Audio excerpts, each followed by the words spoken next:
नमस्कार, मी विशाल परदेशी. न्यूज 18 लोकमतच्या सगळ्या प्रेक्षकांना अमृत महोत्सवी स्वातंत्र्य दिनाच्या खूप खूप शुभेच्छा. बुलेटिनमध्ये सगळ्या महत्त्वाच्या घडामोडींचा आपण आढावा घेणार आहोत, पण त्याआधी पाहूयात न्यूज 18 नेटवर्कच्या देशभरातील सर्व अँकर्स सोबतचं वंदे मातरम.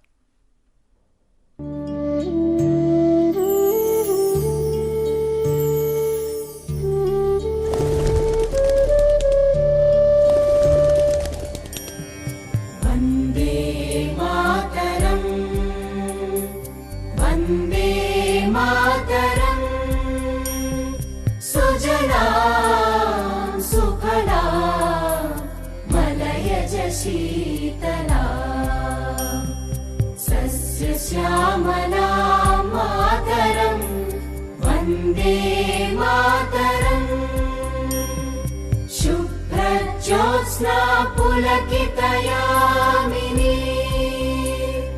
पुल्लकुसुमित द्रुमदलशोभिनी सुहासिनी सुमधुरभाषिणी सुखदां वरदां मातरं वन्दे मातरं वन्दे मातरं वन्दे मातरं. आणि यानंतर आपण जाणून घेणार आहोत आजच्या दिवसातली सगळ्यात महत्त्वाची ब्रेकिंग न्यूज. अफगाणिस्तानचे अध्यक्ष अशरफ घनी यांनी राजीनामा दिलाय. भारताच्या स्वातंत्र्य दिनी शेजारी राष्ट्रात मोठी घडामोड सुरू आहे. अफगाणिस्तानमध्ये आता तालिबानींची राजवट सुरू होते आणि तालिबानींमुळे आता जगाला धोका निर्माण झाला. अफगाणिस्तानातली परिस्थिती भयावह झाल्यानं तिथल्या भारतीयांना घेऊन विमान दिल्लीत पोहोचणार आहे. अफगाणिस्तानातले तालिबानी आणि दहशतवादाला पाठिंबा देणारा पाकिस्तान यांच्यामुळे जगाच्या समस्या आता वाढणार आहेत. याबद्दल बोलूयात. ब्रिगेडियर हेमंत महाजन सर आपल्या बरोबर आहेत. महाजन सर, आपण बघतोय की अखेर सत्ता जी आहे ती तालिबानींची असणार आहे. घनींनी राजीनामा दिला, आता पुढे काय, हा प्रश्न आबासून उभा आहे. हो, पुढे काय अगदी पुढची जी वाटचाल आहे अतिशय साफ आहे की तालिबानचं राज्य आलं की तालिबान त्यांना जशा पद्धतीने राज्य करायचं होतं तशा पद्धतीने करतील. म्हणजे उग्रवाद वाढेल, दहशतवाद वाढेल वगैरे. परंतु महत्वाचं असं आहे की हे सगळं व्हायला किती वेळ लागेल. सध्या जी परिस्थिती आहे त्याप्रमाणे पहिले काही महिने तालिबान आपलं राज्य जे अफगाणिस्तानमध्ये आहे ते मजबूत करण्यामध्ये घालवतील. कारण वेगवेगळ्या अफगाणिस्तानमध्ये सगळ्या ट्रायबल सोसायटीज आहेत, वेगवेगळे वॉरलॉर्ड्स आहेत, वेगवेगळ्या जाती आणि जमातीचं तिथे हे आहे, म्हणजे त्याला काय म्हणायचं राज्य आहे. तर त्याच्यामुळे आणि जे तालिबानी आहेत ते मोस्टली जे सुन्नी आहेत आणि हे सगळे पख्तुनी आहेत, म्हणजे पठाण आहेत म्हणजे. परंतु याच्याशिवाय इतर जे अफगाणिस्तानमध्ये राज्य करणारे ट्रायबल लॉर्ड्स आहेत, वॉरलॉर्ड्स, त्याच्यामध्ये कोणी कझाकी आहेत, कोणी उझबेकी आहेत, कोणी हमारा आहेत वगैरे वगैरे. तर त्याच्यामुळे यांचं आपापसात सुद्धा आता गडबड सुरू होईल आणि तालिबानला या सगळ्या राजवटींवरती, सगळ्या वॉरलॉर्ड्सवरती राज्य करणं हे इतकंसं सोपं नाही. कारण ज्यावेळेला त्यांचा कॉमन शत्रू अमेरिका हा चालला गेला त्यानंतर यांची परंपरा आहे की ते एकमेकाशी भांडतील. तर त्याच्यामुळे पहिला काही वेळ यांचं राज्य मजबूत करण्यामध्ये जाईल आणि त्याच्यानंतर जे सुरुवात करतील ते की जशा पद्धतीचं राज्य त्यांनी केलं होतं काही वर्षापूर्वी ज्यावेळेला त्यांची राजवट होती 5-6 वर्ष, तर तसं होईल. तर त्याच्यामध्ये मग ते हळूहळू ज्यांना जमिनी सीमा लागलेल्या आहेत त्याच्याकडे ते सरकायला प्रयत्न करतील. मग त्याच्यामध्ये चीनची सीमा आहे, रशियाची सीमा आहे, सेंट्रल एशियन रिपब्लिकचे जे देश आहेत त्यांची सीमा आहेत, तिकडे जाण्याचा प्रयत्न करतील. पाकिस्तान आहे आणि शिवाय इराण सुद्धा आहे. तर त्याच्यामुळे तिथे पण त्यांचा जाण्याचा प्रयत्न राहील आणि त्याच्यानंतर त्यांची वाटचाल ही भारत आणि इतर देश ज्यांच्याशी डायरेक्टली सीमा लागलेल्या नाहीत तिकडे होतील. तर म्हणजे आपल्याकडे त्यांना यायला वेळ लागेल. तर त्याच्यामुळे आपल्याला परिस्थितीवरती लक्ष ठेवावं लागेल. शक्य असेल तर अफगाणिस्तानच्या तालिबान सरकारशी थोडीशी मैत्री करून त्यांना हे सांगावं लागेल की तुम्ही अशी उलटी कामं करू नका जी तुम्ही पहिले केली होती आणि त्यांना म्हणजे अफगाणिस्तानमध्येच अडकून ठेवण्याचा आपल्याला प्रयत्न हा करावा लागेल.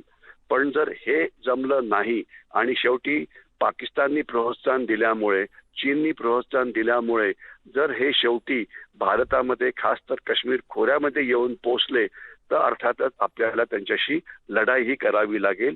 ते करण्याकरता भारतीय सैन्य हे सक्षम आहे. फक्त आपल्याला रक्त इथे पुष्कळ जास्त सांडावं लागेल. पण मग आता या सगळ्या परिस्थितीमध्ये पुढे काय पर्याय उरतो? कारण आपण अनौपचारिकरित्या काही तालिबानी आघाड्यांशी चर्चा करण्याचा देखील प्रयत्न करतो, जेणेकरून आपल्याला कुठला धोका नको आणि आपले काही इंटरेस्ट कायम राहतील. असं आहे, जसं मी म्हटलं की तालिबान हे काही कोहेसिव्ह नाही, म्हणजे ते एकत्रित असं नाहीये. तालिबानमध्ये वेगवेगळे गट आहेत. तर जे इतर गट आहेत ज्याला नॉर्दर्न अलायन्स म्हटलं जातं, ज्याच्यामध्ये सेंट्रल एशियन रिपब्लिक्स मधले राज्यांचे गट आहेत, किंवा इव्हन इराणी च्या बाजूने असलेला एक शिया गट आहे. तर यांचे हे थोडेसे आपल्याशी यांचे संबंध हे जास्त मैत्रीपूर्वक आहेत. तर त्याच्यामुळे तर हे जर आपल्या बाजूने जरी राहिले तरी तालिबानशी आपल्या वाटाघाटी सुरू राहतील. कारण यावेळेला तालिबान, मागच्या वेळेचा तालिबान आणि यावेळेचा तालिबान याच्यामध्ये एक मोठा फरक असा राहणार आहे. अनेक तज्ज्ञांना वाटतं की यावेळेचं तालिबान हे मागच्या वेळेपेक्षा थोडंसं जास्त मॉडरेट राहील, म्हणजे थोडंसं जास्त सौम्य राहील.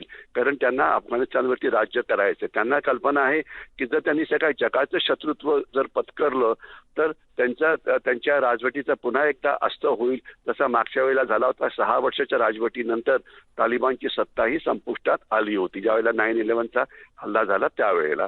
तर म्हणून थोडेसे सौम्य राहतील अशी एक इच्छा, अशी एक तज्ज्ञांची एक अशी म्हणजे प्रेडिक्शन आहे. तर आशा करूया की ते ठीक होईल. कारण मुत्सद्देगिरीने किंवा डिप्लोमसीच्या मदतीने तालिबानशी कसं वागायचं आपण प्रयत्न तर करतोय, पण त्यात फारसं यश मिळेल असं वाटत नाही. परंतु जितक्या वेळ असेल तेवढ्या वेळ आपण त्यांच्याशी, सरकारशी बोलत राहावं आणि आपले जी राष्ट्रीय हितं आहेत, म्हणजे त्यांनी काश्मीरमध्ये येऊ नये, काश्मीरपासून लांब राहावं आणि भारतीयांवरती हल्ला करू नये वगैरे, हे आपण हे करण्याचा प्रयत्न करावा. याला थोडंफार यश मिळालं तर चांगलंच आहे, नाही मिळालं तर मग भारतीय सैन्य जिंदाबाद. धन्यवाद आमच्याशी बोलल्याबद्दल. त्यामुळे अफगाणिस्तानमधल्या नागरी हक्कांचं संरक्षण आणि सत्तांतर झालेलं असलं तरी सोडापोटी रक्तपात हा होता कामा नये. पुढे पाहूयात राज्यातल्या घडामोडी. बातमी आहे 12 आमदारांच्या नियुक्तीवरून राज्यपालांना झालेल्या विचारणेची. विचारणा करण्यात आली. कारण आज पुण्यामध्ये राज्यपाल भगतसिंग कोश्यारी यांच्या हस्ते विधान भवनावर ध्वजारोहण करण्यात आलं. मात्र हा सोहळा आटोपल्यानंतर अचानक काँग्रेसचे विधानसभेचे आमदार शरद रणपिसे यांनी राज्यपालांना 12 आमदारांच्या नियुक्तीबाबत विचारणा केली. तर रणपिसे यांच्या प्रश्नावर राज्यपालांनी देखील हजरजबाबी उत्तर देत आपला बाणा दाखवून दिला.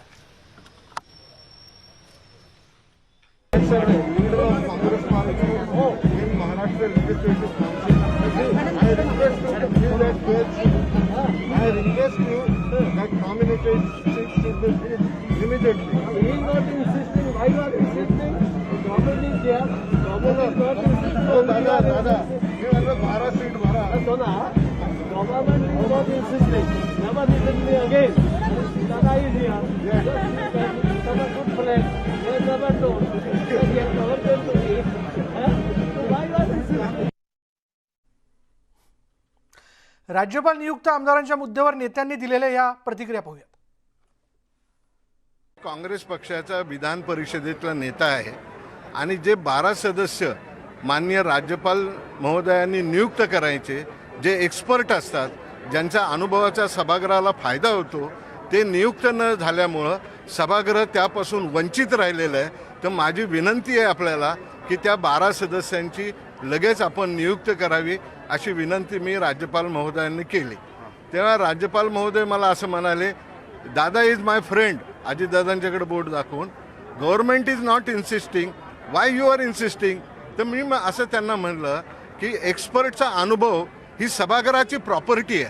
मुख्यमंत्र्यांच्या नेतृत्वाखाली मी स्वतः मुख्यमंत्री अशोकराव चव्हाण असे आम्ही चीफ सेक्रेटरी भेटायला गेलो होतो. त्यावेळेस पण पंतप्रधानांच्याकडे हा विषय काढलेला होता आणि ह्याबद्दल काही न्यायव्यवस्थेमध्ये पण गेलेले आहेत, न्यायालयात पण गेलेले आहेत. न्यायव्यवस्थेने पण त्याच्याबद्दल काही सूचक विधान केलेलं आहे. काँग्रेसचे म्हणून माझ्याकडे मागणी करता आहात, पण तुमचे नेते या बाबतीत काही इन्सिस्ट करत नाहीत, बोलत नाहीत. मला असं वाटतं की ह्याच्यातच काय ते आपण समजून घ्यावं. इथे काँग्रेस पक्ष आणि त्यांचे नेते यांच्यात समन्वय दिसत नाही आहे आणि जर नेतेच इन्सिस्ट करत नसतील तर मग बाकी आमदार इन्सिस्ट करून काहीच उपयोग नसतो. पुढे पाहूयात. केंद्रीय मंत्री नितीन गडकरी यांच्या पत्रासंदर्भातील आरोप तपासण्याची गरज आहे असं मत उपमुख्यमंत्री अजित पवार यांनी व्यक्त केलं आहे. तसंच या संदर्भात मुख्यमंत्री उद्धव ठाकरे अधिक तपशिलाने बोलतील, पण विकास कामात कुणीही राजकारण करू नये असंही अजित पवार म्हणाले. तर दुसरीकडे संजय राठोड यांच्या संदर्भात राज्य सरकारने अद्याप कुठलाही अहवाल आला नसल्याचं त्यांनी सांगितलं.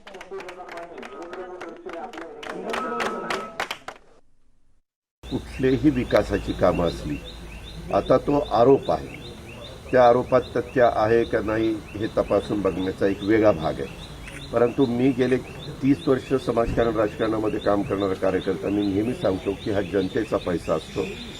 जनतेच्या पैशाचा विनियोग अतिशय व्यवस्थितपणे झाला पाहिजे. कामाचा दर्जा चांगला राखला गेला पाहिजे. तो चांगला दर्जा राखला जात नसेल तर संबंधित कॉन्ट्रॅक्टरवर कारवाई केली गेली पाहिजे. जर यदाकदाचित कॉन्ट्रॅक्टर त्या भागामध्ये चांगल्या प्रकारचं काम करत असताना काही जण कुठल्या तरी राजकीय पक्षाचा आधार घेऊन किंवा कुठल्या तरी मिळवलेल्या पदाचा आधार घेऊन कुणाला जर त्रास देत असेल तर तोही त्रास ताबडतोब थांबवला गेला पाहिजे. केंद्रीय मंत्री नितीन गडकरी यांनी राज्याचे मुख्यमंत्री उद्धव ठाकरे यांना लिहिलेल्या पत्रामुळे एकच खळबळ उडाली आहे. विशेष करून वाशिम लोकसभा मतदारसंघाचा या पत्रामध्ये उल्लेख केलेला असल्यामुळे या मतदारसंघाच्या खासदार भावना गवळी यांनी या संदर्भात स्पष्टीकरण दिलंय. वाशिम जिल्ह्यातील नॅशनल हायवेची 90% कामं पूर्ण झाली आहेत, मात्र काही लोकांनी चुकीच्या पद्धतीने केंद्रीय मंत्र्यांची दिशाभूल करण्याचा प्रयत्न केला. या संदर्भात मी केंद्रीय मंत्री नितीन गडकरी यांची भेट घेणार असल्याचं त्यांनी म्हटलंय. वाशिम जिल्ह्याचा जो उल्लेख आदरणीय गडकरी साहेबांनी केलेला आहे त्या संदर्भामध्ये मला असं वाटतं की काही चुकीची माहिती साहेबांपर्यंत गेली असेल, तर मी स्वतः भेटून साहेबांना या बाबीबद्दल बोलणार आहे. नॅशनल हायवेची कामं आहेत ते 90% संपलेली आहेत आणि राहिलेली जी कामं आहेत ते फॉरेस्ट असेल किंवा शेतकऱ्यांचं त्या ठिकाणी मोबदला असेल त्यामुळे थांबलेलं आहे. आणि म्हणून ही सगळी सविस्तर परिस्थिती आदरणीय गडकरी साहेबांची भेट घेऊन या ठिकाणी मी विषद करणार आहे. यानंतर वेळ झाली का ब्रेकची ब्रेक घेऊयात. पहा फक्त न्यूज 18 लोकमत.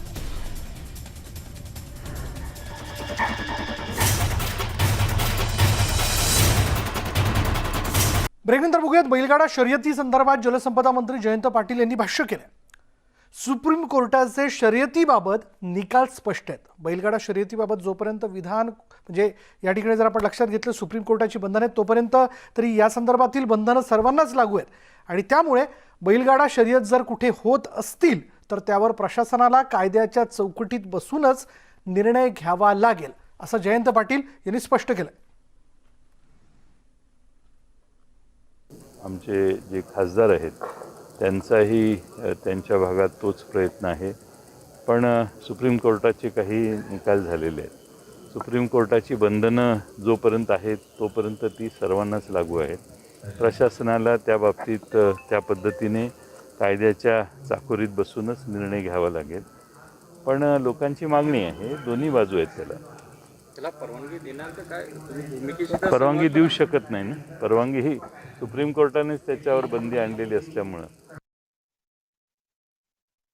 20 ऑगस्टला छकडा शर्यतीचं आयोजन झरे तालुका आटपाडी जिल्हा सांगली येथे केलेलं आहे आणि महाराष्ट्रातल्या सर्व शेतकऱ्यांना माझं आव्हान आहे की आपण सर्वजण ताकदीनं या विषयामध्ये आपण उतरूया तरच महाराष्ट्र सरकारला जाग येईल आणि या विषयामध्ये काहीतरी करण्यासाठी सरकार तत्परता दाखवेल. आणि जर आपण ताकदीनं नाही उतरलो तर सरकारला आपलं काही देणं घेणं पडलेलं नाही. यांना ना शेतकऱ्यांचं पडलं आहे ना इथल्या कुठल्या लोकांचं पडलं आहे. तर आपण सर्वांनी यावं अशी माझी नम्रतेची विनंती आहे. असं आहे की काहीतरी बोलून लोकांचं लक्ष मिळवण्याचं काम काही लोक करतात. त्याकडं आपण आणि समाज दुर्लक्ष करेल अशी मला खात्री आहे. यानंतर मुलुक महाराष्ट्रामध्ये इथेच थांबणार आहोत, पण जाता जाता न्यूज 18 नेटवर्कच्या देशभरातील सर्व अँकर्स सोबतचं वंदे मातरम.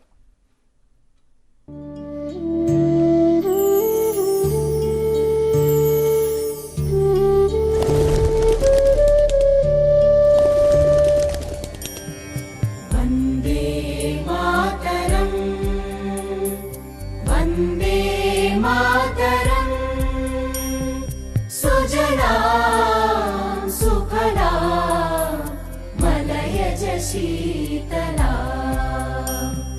सस्यश्यामला मातरं वन्दे मातरम् शुभ्रज्योत्स्ना पुलकितयामिनी पुल्लकुसुमित द्रुमदलशोभिनी सुहासिनी सुमधुरभाषिणी सुखदां वरदां मातरं वन्दे मातरम् वन्दे मातरम् वन्दे मातरम्